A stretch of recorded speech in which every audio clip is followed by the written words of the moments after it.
Fala pessoal, Terra do Futebol, o teu canal de futebol tá de volta na área. Eu sou o Fernando Leitner e comigo aqui desta vez, mais uma vez, para falar de um grande jogo, meu amigo Nando Terra. Fala galera, tamo junto aí, jogaço, hein? Jogaço mesmo. Estamos aqui, pessoal, para falar sobre a vitória do Grêmio, a goleada do Grêmio sobre o Botafogo por 5-2 lá no Estádio Engenhão. Grêmio voltando a vencer após 1 mês e 2 dias sem vitórias no Campeonato Brasileiro. Hoje, claro, todos os descontos, pegou um time já rebaixado como o Botafogo, mas fez o que tinha que fazer, goleou, fez 5 gols, ainda assim tomou 2. Mas enfim, pessoal, vamos agora debater um pouco, destrinchar um pouco essa partida. Antes de começar ainda, gostaria de pedir a todos vocês que estão vendo o vídeo, né, que se inscrevam no canal, pessoal. Cliquem aqui embaixo no botão inscrever-se, deixe seu like, seu joinha, compartilhe o vídeo e, pessoal, comentem aqui embaixo também. Digam o que vocês estão achando dos nossos vídeos. Comenta aí, galera. Discordem com a Desculpa gente, interromper, mas discordem. comenta Mas muito. é isso aí, comentem, pessoal. Deixe seu comentário aqui embaixo. E agora, pessoal, então entrando na partida, na vitória do Grêmio. O Grêmio hoje jogou com um time misto, praticamente. Tinha cerca de 5 titulares jogando hoje. E um dos retornos ao time titular, né, que é um titular do Grêmio, foi o Maicon. Fez uma boa partida, uma partida interessante. E eu, de cara, eu gostaria de chamar meu amigo Nando Terra. Nando, o que tu achou da vitória do Grêmio de hoje e da atuação do Maicon? Como que tu viu esse jogo e a atuação desse jogador especificamente? Então, bom dia, boa tarde, boa noite para todo mundo aí. Fernando, eu acho que, em primeiro lugar, eu quero começar deixando uma coisa clara. A gente está gravando hoje um pouco mais tarde que o nosso horário habitual, assim, que o tempo pós-jogo, né? Então, pude acompanhar toda a repercussão coletiva do Renato, os comentários aí de algumas rádios e de alguns canais aqui do Sul, que não viram alguns problemas que eu vi na partida do Grêmio. Achei que o Grêmio, do meio para frente, teve coisas boas, teve correções de problemas que a gente vem apontando há muito tempo, a gente, todo mundo que conhece futebol. Teve muita notícia boa, do meio para frente. Do meio para trás, olha, eu posso até estar pegando um pouco pesado com a palavra um horror, mas foi um horror a defesa do Grêmio. Por todo o contexto de pegar, na minha opinião, o time tecnicamente mais fraco do campeonato, com todo respeito ao Botafogo, à torcida do Botafogo, mas é a verdade da tabela. Um time fraco tecnicamente, um time que, além de fraco, não tinha o que fazer. Ele veio para cumprir tabela, ele foi jogar para cumprir tabela. Que ânimo teria um time que foi na rodada anterior e que confirmou seu rebaixamento, não foi? Isso, foi exatamente na rodada passada. Na Pois derrota então, perdida era o em prato casa. cheio. O Grêmio abre 3-0 no placar. E aí, passando muito pelo pé do Maicon, passando muito pela atuação do Maicon, eu quero enaltecer uma coisa que vem me chamando a atenção já há algum tempo, mas hoje terminou de me mostrar, que passa desapercebido porque a gente arregala os olhos para o Maicon quando ele tem a bola no pé, quando ele carteia o jogo, o tempo que ele conseguir fazer isso, não interessa se é 5, se é 90 minutos, mas enquanto ele consegue, é realmente de bater palmas, tirar o chapéu, Maicon. Mas como hoje eu vi a mudança tática e como esculhambou a marcação do Grêmio a saída do Maicon. Sem o Maicon ser um grande pegador, um mordedor, mas ele é um bom marcador, ele marca com qualidade, mas ele se posiciona e acho que cada vez melhor e mais inteligentemente para trancar os corredores do adversário quando o adversário ataca o Grêmio. Para ele não precisar correr, talvez seja até uma consciência dele próprio pelas limitações físicas e cronológicas que a gente sabe que ele tem, que ele mesmo já assumiu isso há muito tempo, que ele tem essa dificuldade toda física para conseguir atuar em alto nível. Mas eu acho que ele conseguiu, enquanto esteve em campo, novamente fazer o time todo, além de conseguir fazer, parece que faz o time se encaixar melhor quando ele está em campo. Ele parece que é o elo perdido que falta quando ele não está em campo, fica quebrada aquela transição que o Matheus Henrique não vinha conseguindo dar fluência ultimamente e hoje voltou a ter uma atuação ainda não daquele grande Matheus Henrique, mas novamente ao lado do Maicon ele conseguiu crescer, o GPR cresceu, o time inteiro fluiu de modo mais natural graças ao Maicon, na minha opinião. Mas como a defesa hoje foi mal, não vamos deixar de prestar atenção. Se fosse um time com qualidade, poderia ter empatado o jogo no início do segundo tempo. O Botafogo fez um gol, 3-1.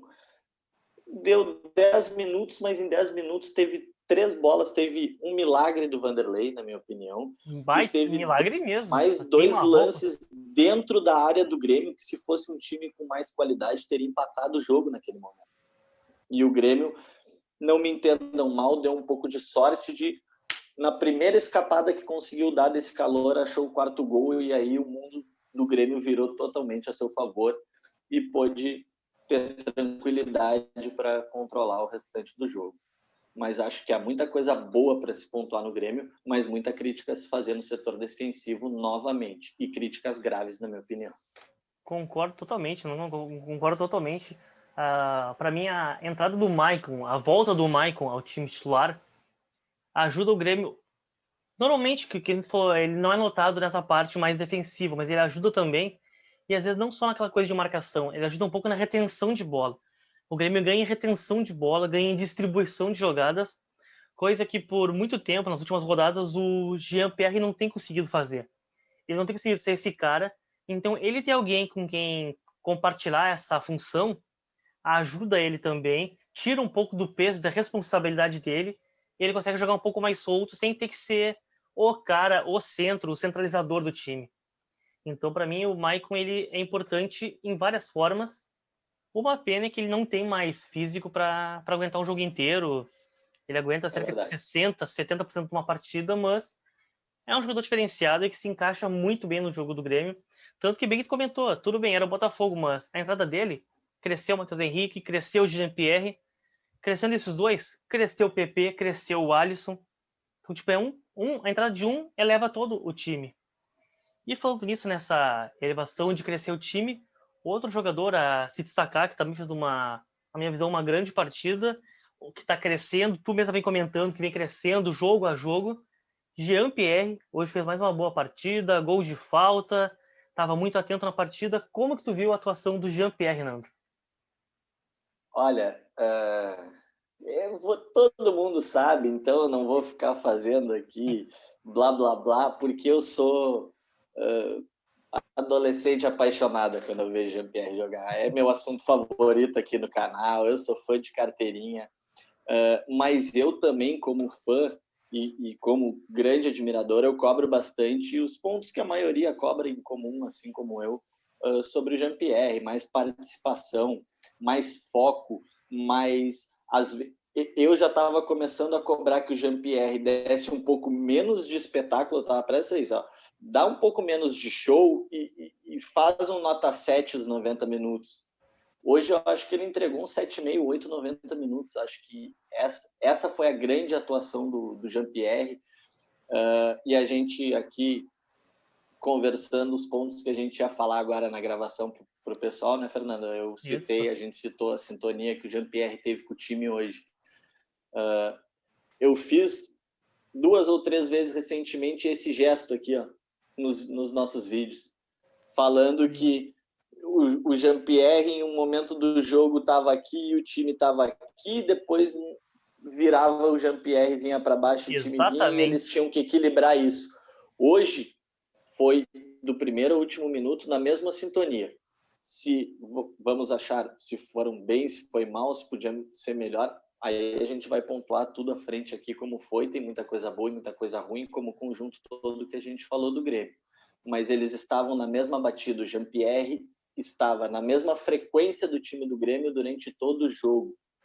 E é mais um dos pontos que eu acredito também a essa organização que tu citou muito bem do Maicon, com a retenção de bola.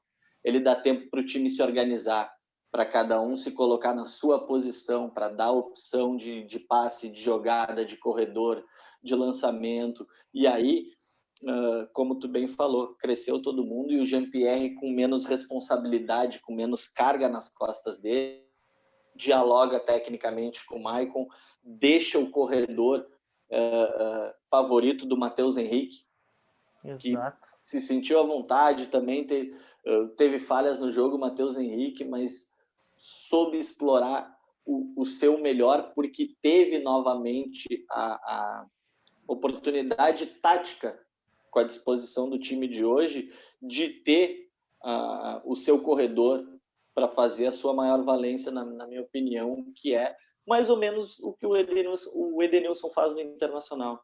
Pegar a bola, aquela bola recuperada ali atrás e encostar no Jean-Pierre, no atacante, no PP, fazer o tabelamento e a infiltração.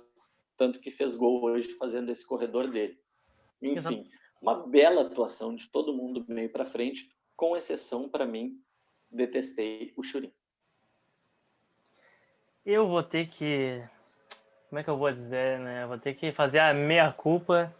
Eu achava que o Thuram podia dar bom, inclusive até no lugar do Diego Souza, e que queimada de língua, meu senhor. Mas fazer o quê, né? Não, mas nessa aí tu não tá sozinho, Fernando. Essa daí tu não tá sozinho. Acontece. Eu elogiei a chegada do Churin aqui. Sim, ele começou bem, ele entrou bem no time, e ainda no início ele entrava mal, e eu e inclusive o Denilson, do Aldibre da Vaca, a gente via comentando, não, mas tem que dar tempo, porque o Thuram sempre entra com o time reserva, ele nunca entra com o time titular.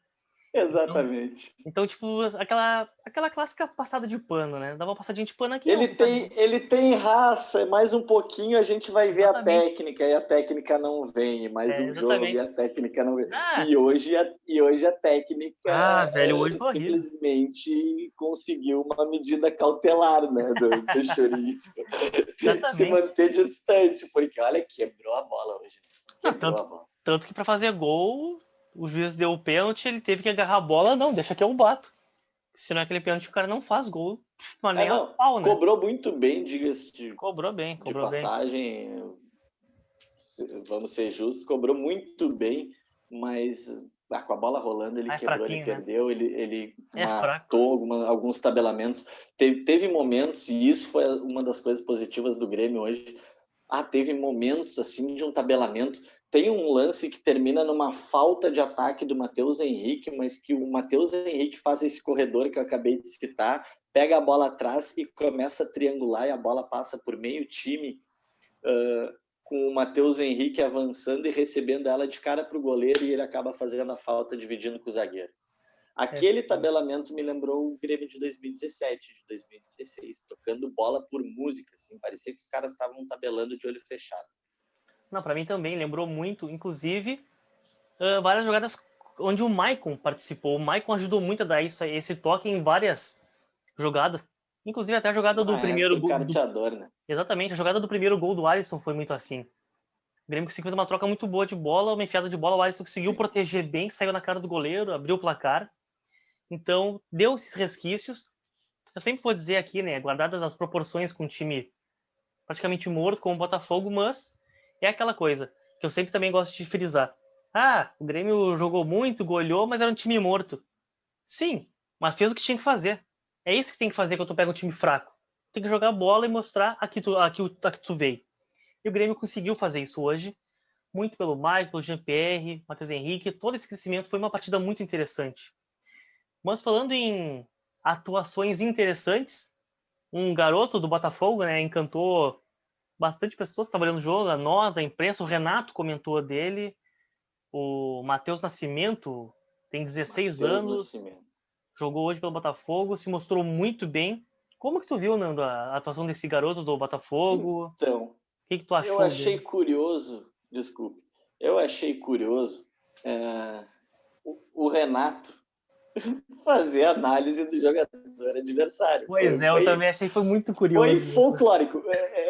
Ninguém deu tanta bola para mim, mas eu dei risada, mas não foi por mal. Eu dei risada porque eu acho que é só o Renato que tem essa parte, quando ele usa nesses momentos, bem usado, as tiradas do Renato. Sim. Eu acho genial. Ele é folclórico, ele consegue ter um time fazendo tabelamentos e movimentações modernas, como a gente estava elogiando agora dentro de campo, mas ser aquele futebol anos 90 que a gente tanto gosta, né, cara? Claro. Porque ele, sem ser perguntado, ele saiu analisando, o cara não deu. Matheus Nascimento, é isso? Isso. o Matheus Nascimento, menino do Botafogo, muito bom, mas tem que evoluir, ele vai ser polido. Eu digo, meu Deus, ele vai anunciar que está indo para o Botafogo. Né? Tô analisando o jogador do Botafogo, né? Ele vai jogar a final da Copa do Brasil e vai assinar com o Botafogo. Comecei a dar risada. Mas realmente o menino chamou atenção. Todo mundo estava falando agora, depois do jogo, aí, no menino como um possível extraclasse. Eu não vou a tanto, até por prevenção ao menino, pelo bem do menino. Mas me chamou a atenção como a personalidade dele dentro de campo. Bom jogador, com muita coisa a ser corrigida, mas com 16 anos, um time sem motivação, jogando contra um excelente time do Grêmio, numa boa noite do Grêmio, como ele bateu no peito, chamou a responsabilidade, comandou um time profissional, um menino de 16 anos. Essa personalidade, com a boa técnica que deu para ver, se corrigir as coisas ali, que são detalhes, a terminação. Ele perdeu 2 gols, né, naquele calor de 10 minutos do Botafogo que a gente falou agora. Sim, perdeu 2 gols, teve 2 chances claras de gol. Ele dá uma furada na marca do pênalti, se eu não me engano, numa hora, mas ele estava lá. E ele começava essas jogadas, articulava elas por trás e corria para receber e terminar elas dentro da área. Um jogador interessantíssimo, se evoluir como se espera, se tiver uma curva evolutiva como projeta, vai ser com certeza um jogador top mundial. Mas vamos com calma. É um jogo de um menino num contexto sem responsabilidade alguma. Né? Exatamente, não é bem isso que eu vejo também. Ele foi muito bem, mas é aquela muita hora nessa calma.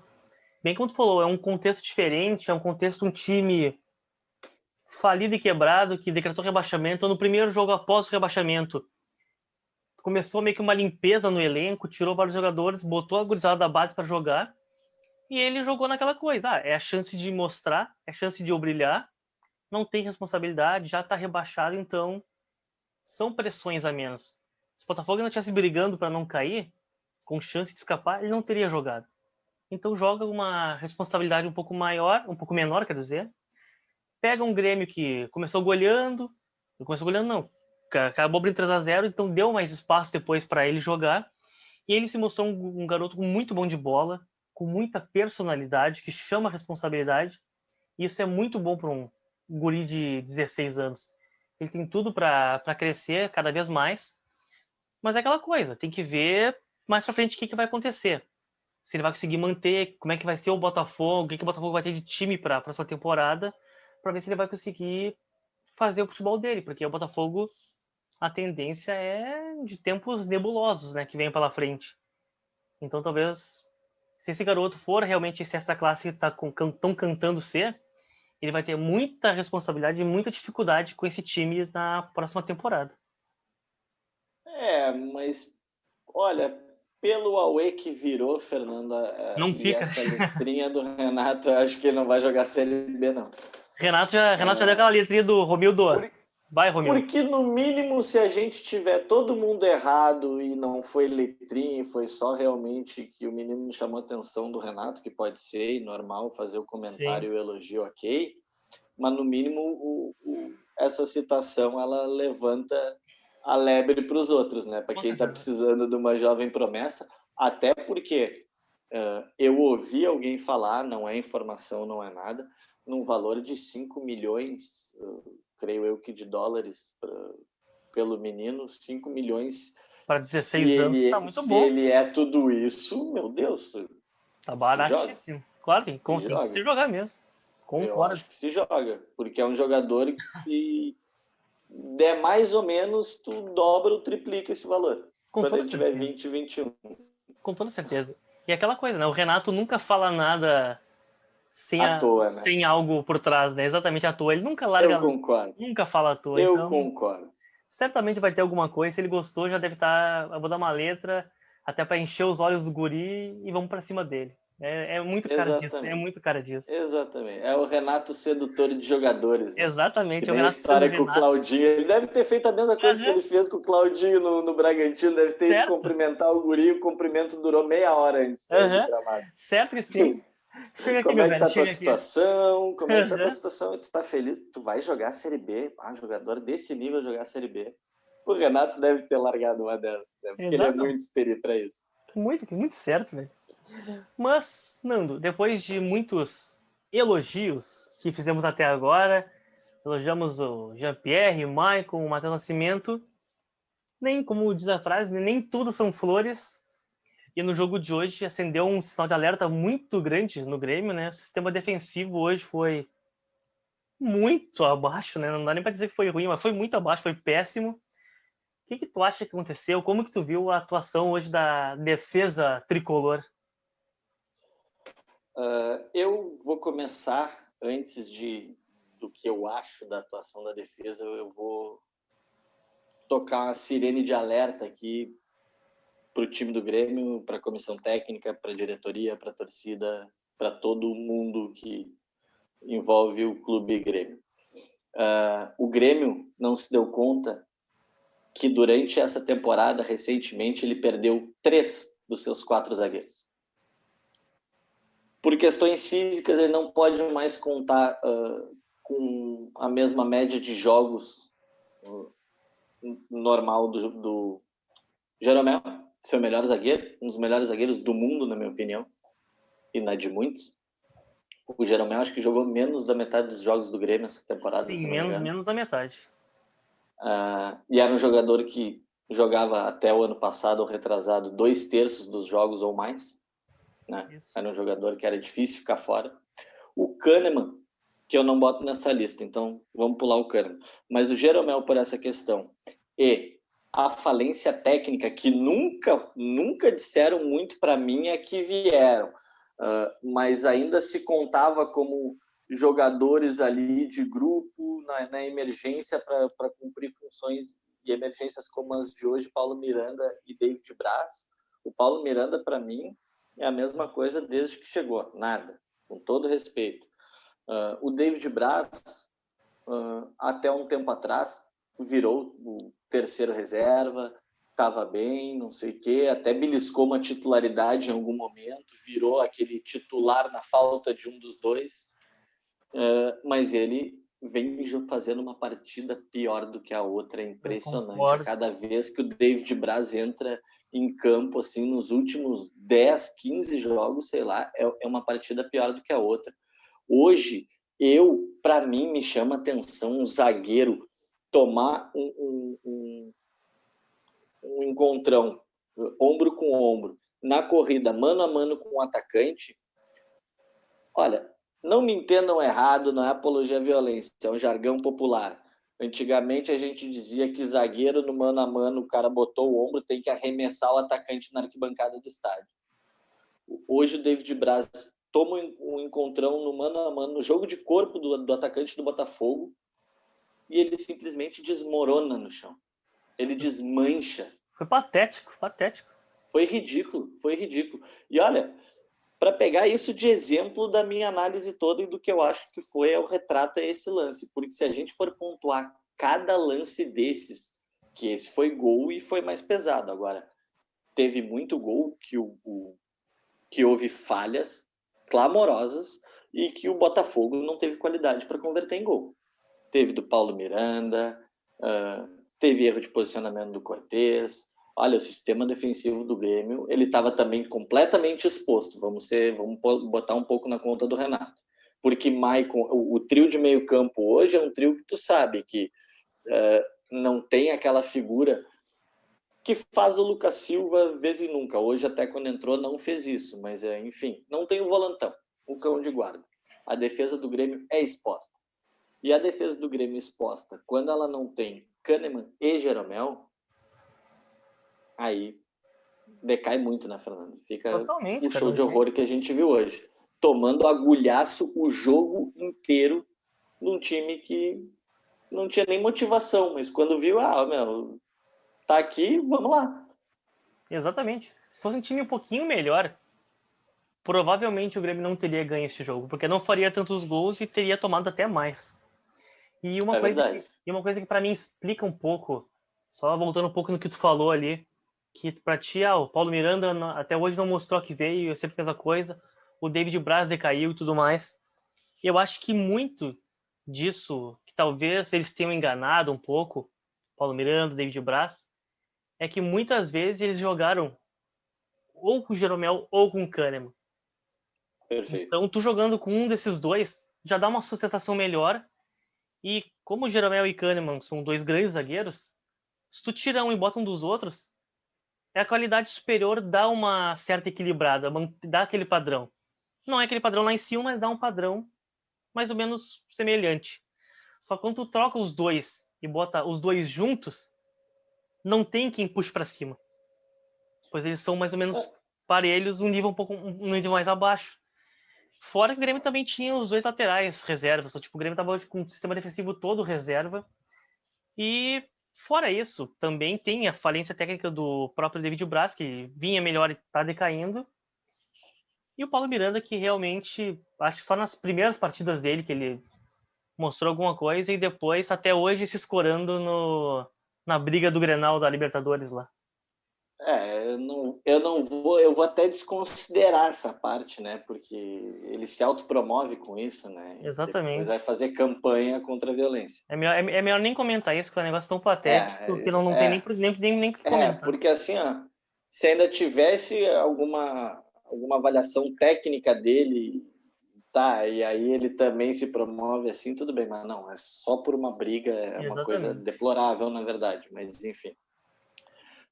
A questão, eu concordo com tudo que tu falou, Fernando, eu só somo mais uma questão que é, dou todo esse desconto que tu dá, pela leitura, não é nem um desconto, mas essa leitura, eu concordo totalmente com ela, mas eu acho que em comparação a esses dois, Paulo Miranda e David Braz, eles em comparação a eles mesmos, teve muito jogo no Gauchão esse ano, essa temporada e a temporada passada, se eu não me engano, que eles jogaram junto, ou que eles jogaram com outro zagueiro que não era nem Kahneman nem Jeromel, e principalmente o David Braz. O David Braz era o capitão honorário do time, lembra? Sim. Quando jogava misto, até com alguns titulares, quando não jogava nem Michael nem Jeromel, era ele que ficava com a braçadeira. E ele estava bem tecnicamente, ele exercia sua liderança. E ele decaiu de uma maneira. Só que eu quero sempre procurar explicações dentro de campo. E aí eu acho que o Renato, ele vem. Como é que eu posso explicar? Pecando pela mesma coisa que eu criticava o Eduardo Cudê quando era técnico do Internacional. Ele está resolvendo, o time dele precisava ser reconstruído todo, precisa. E ele está reconstruindo. Só que ele começou a reconstrução técnica do Grêmio do meio para frente. E, na minha opinião, time nenhum vai conseguir dar certo se tu não começar de trás para frente, Concordo defesa, meio campo, absolutamente. porque futebol é estágios, tem estágios que tem um ordenamento a ser cumprido na minha Sim. visão de futebol. Então, eu acho que se tu não der uma estrutura defensiva, quando o time do Grêmio teve uma boa sequência essa temporada, foi ali quando entrou na Copa do Brasil, que o Grêmio teve aquela sequência de invencibilidade, de 15 ou 16 jogos de invencibilidade, com grandes atuações do Jean-Pierre. Ali foi o melhor momento defensivo do time do Grêmio também. Por isso que do meio para frente pôde aparecer como apareceu. Porque o time Exatamente. estava bem estruturado. E isso se perdeu. E o Renato simplesmente pulou essa etapa, na minha opinião. Está pulando essa etapa. Sim, E concordo. aí não vai dar certo contra um Palmeiras se ele não olhar para trás. Concordo totalmente, cara. E isso tem uma coisa que tem que ver, a torcida do Grêmio tem que ver, tipo, nós que analisamos futebol, que o Grêmio, até o Grenal, se eu não me engano, mesmo com a derrota, tomando 2 gols, o Grêmio seguia tendo a melhor defesa da competição. O Grêmio tinha a melhor defesa da competição até o Grenal, aí desandou, tomou 2 do Inter, 4 do Flamengo, aí tomou 2 hoje, tomou 2 no último jogo, 3 do Santos, e Tá agora fazendo água pra caramba, né? aí que tá. Aí que tá. Tá fazendo água pra caramba, tomando gol agora. Tinha a melhor defesa, agora já tomou acho que 7 gols a mais do que a melhor defesa, que se eu não me engano é a do Inter no momento. Só que isso ainda assim é enganoso. pois o Grêmio já vinha fazendo água muito antes da bola começar a entrar. A diferença é que agora a bola está entrando no gol do Grêmio. Mas se tu pegar antes do Grenal, Grêmio e Palmeiras, do Brasileirão que nós comentamos, no primeiro tempo, se acabasse 5-0 Palmeiras, não seria injusto. Na rodada seguinte foi o Grêmio contra o Galo. Se o Grêmio tomasse uns 4 gols do Galo naquele jogo, também não seria injusto. Então não é uma coisa que... Eu pego tudo... Desculpe, termina, Fernando. Então não é uma coisa que... virou a chavinha do nada e o Grêmio começou a tomar gol. O Grêmio vinha escapando. Só que tu não vai escapar para sempre. Uma hora a bola vai começar a entrar e a defesa vai vazar. Pessoal, eu gostaria de pedir desculpas a todos vocês que estão nos assistindo, mas estamos passando por alguns problemas técnicos durante a gravação deste vídeo, problemas relacionados à internet, que infelizmente impossibilitarão com que o meu amigo Nando Terra esteja aqui presente para o encerramento do vídeo. Portanto, eu, Fernando Eifler, farei aqui a parte final do vídeo, com o encerramento tudo bonitinho. Então, pessoal, de antemão, desde já nos perdoem. Na próxima vez faremos o programa completo juntos, mas dessa vez acontece, são problemas que acontecem, continuem aqui com a gente. Mas, pessoal, estávamos falando sobre a defesa do Grêmio, os problemas defensivos tricolor. O Grêmio que, como eu vinha falando, vem penando já há bastante tempo com problemas defensivos. Isso escancarou hoje contra o Botafogo, que é um time muito fraco, e também deixa uma preocupação, aquela pulguinha atrás da orelha da torcida gremista para as finais da Copa do Brasil contra o Palmeiras. O Grêmio, que sempre foi conhecido por ter uma defesa muito boa, muito sólida, vem há bastante tempo oscilando essa defesa, a defesa vem vazando bastante. Então o Renato Portaluppi vai ter que, de alguma forma, arranjar uma estratégia, uma tática que faça com que o Grêmio consiga melhorar essa marcação, consiga impedir um pouco os ataques do adversário, senão a coisa vai ficar muito feia na final contra o Palmeiras. Outra coisa, pessoal, também antes de encerrar, que eu queria citar aqui, com a vitória por 5-2 sobre o Botafogo, o Grêmio chegou à sexta colocação com 56 pontos, empatado em pontos com o Fluminense, atrás pelo número de vitórias. O Fluminense, que joga na quarta-feira, às 9h30 da noite, contra o Atlético Mineiro no Maracanã, né? Recebe o Atlético Mineiro. E essa é uma briga muito interessante, pessoal, por um ponto. Se por algum acaso a final da Copa do Brasil der ruim para o Grêmio perder para o Palmeiras, o quinto colocado, ou no caso o G5, né, se o Palmeiras ficar ali e vai para o sexto colocado, pega a vaga direta. Portanto, essa vaga direta, em caso de título do Palmeiras da Copa do Brasil, está entre Grêmio e Fluminense. Portanto, se o Grêmio não quer ter uma pressão a mais na final da Copa do Brasil, é bom que torça contra o Fluminense, que consiga acabar o Brasileirão na frente do Fluminense, porque daí independe de um título da Copa do Brasil para a busca da vaga direta. Caso o Grêmio fique atrás do Fluminense, a única forma do Grêmio conquistar a vaga direta é com o título da Copa do Brasil. Portanto, é bom que o Grêmio acorde, jogue um pouco mais e ultrapasse o Fluminense para pelo menos ter uma pressãozinha a menos na final da Copa do Brasil. Pessoal, valeu, abraço! Pessoal, esse vídeo teve apoio de Use La Pegada, Espaço Rache e Ateliê Chama. Para encontrá-los, vão lá no Instagram e sigam @uselapegada, @espaço rache e @ateliê_chama. Valeu, pessoal, um abraço!